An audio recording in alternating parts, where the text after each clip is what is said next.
Mental hand history यह इस page का सबसे महत्वपूर्ण हिस्सा है।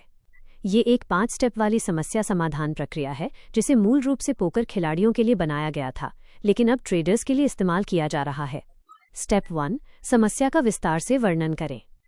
स्टेप 2, समझाएं कि आपको ऐसा क्यों लगता है कि यह समस्या जायज़ है, आपकी भावनाएं या प्रतिक्रियाएं। स्टेप 3, समझाएं कि स्टेप 2 वाला तर्क लॉजिक गलत क्यों है। स्टेप 4, उस गलत तर्क को सुधारने के लिए एक सही लॉजिक ढूंढें।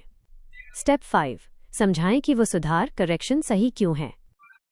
मुख्य निष्कर्ष, यह पेज मनोवैज्ञानिक रूप से ट्रेडिंग को सुधारने पर जोर देता है।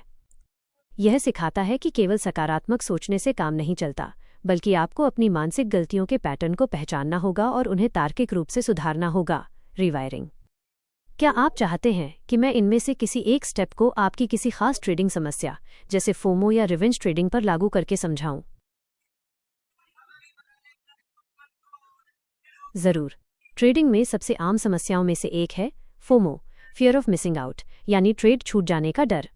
इस समस्या को जेरेड टेंडलर के इन 5 स्टेप्स मेंटल हैंड हिस्ट्री में डालकर देखते हैं कि इसे कैसे सुलझाया जा सकता है।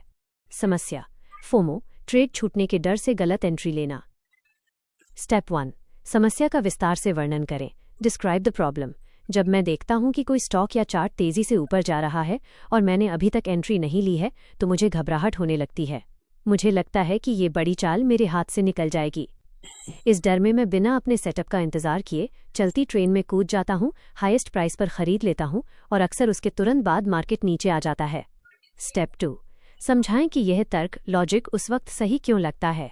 उस समय मेरा दिमाग कहता है, अगर मैंने अभी नहीं खरीदा तो मैं आज का सारा प्रॉफिट खो दूंगा। बाकी सब पैसा बना रहे हैं और मैं पीछे छूट रहा हूं। मुझे बस इसमें शामिल होना है ताकि मैं खाली हाथ न रहूं। स्टेप 3, समझाएं कि ऊपर वाला तर्क लॉजिक गलत क्यों है। फ्लॉड लॉजिक, यह तर्क गलत है क्योंकि मार्केट में अवसर असीमित अनलिमिटेड हैं, लेकिन मेरा कैपिटल सीमित लिमिटेड है।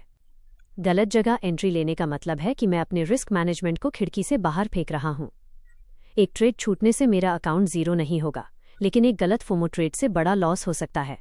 मार्केट कहीं नहीं जा रहा, वो कल भी यही रहेगा। स्टेप 4, उस गलत तर्क के लिए एक सुधार करेक्शन ढूंढें।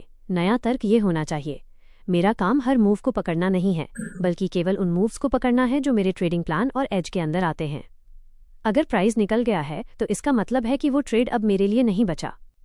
अगला सेटअप जल्द ही बनेगा। स्टेप 5, समझाएं कि यह सुधार क्यों सही है। यह सुधार इसलिए सही है क्योंकि ट्रेडिंग एक प्रोबेबिलिटी संभावना का खेल है। अगर मैं अपने रूल्स तोड़कर एंट्री लेता हूं तो मैं एक जुआ